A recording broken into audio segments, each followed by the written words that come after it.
साहेब ही बघा आमची जमीन. जमीन भरपूर आहे की, तुमच्या आईनं भरपूर कमवलं तुमच्यासाठी. आईने नाही स्वतः मीनं कमवलंय. भारी आहे की. माझं पोरग आलं बघ मालकाचं मग तेव्हा अहो साहेब तू थांबलं की येतो. हा या या. अरे बाळा तू कवा आलास रे पुण्याहून? अहो बाय तुम्ही कोण? तुम्हाला कोण ओळखत नाही. तुम्ही जावा इथून. ती आई का तुमची? ही आई नाही हो, शेजारची बाई. जन्म दिलेल्या आईला ओळख देणं झालंस तू. तुमचं शेत भारी रे, आणि वांगी बिंगी चांगली लागल्यात. मी जरा तुमच्या शेतात जाऊन म्हणून काय. हो साहेब जाऊन या की. हो का संध्याकाळचं रपाडून आली असतं तर बरं कुठं गेलाय? धुणं भांडी करून रानातलं काम करून शाळा शिकवली, याला मोठं केलं आणि म्हणून तर आता मला किंमत देणार. आता कसं जवळ गेला, आता मोठा झाला या. चल आता जाऊया घरला.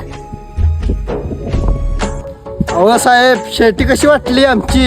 शेती भारी आहे रे, तुला कामाची काही गरज नाही. तू घरात बसून लाखो रुपये कमवतोस. आजपासून तू कामाला यायचं नाही हं विनायक. साहेब तुम्ही असं का बोलायलाय? तू आईची किंमत ठेवला नाहीस तर आमची कंपनीची काय किंमत ठेवणार आहेस? तू आजपासून तुला काढून टाकले इथून. जा इथून. साहेब असं करू नका हो. जा म्हणतोय ना, चालता हो इथून.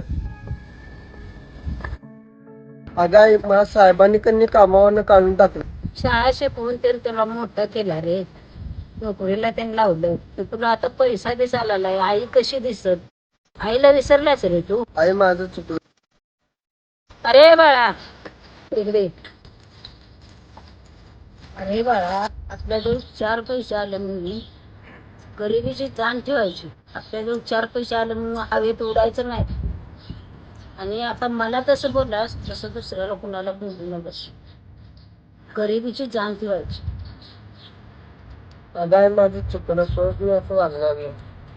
मी सांगतो मालकाला परत असं चुकू नकोस.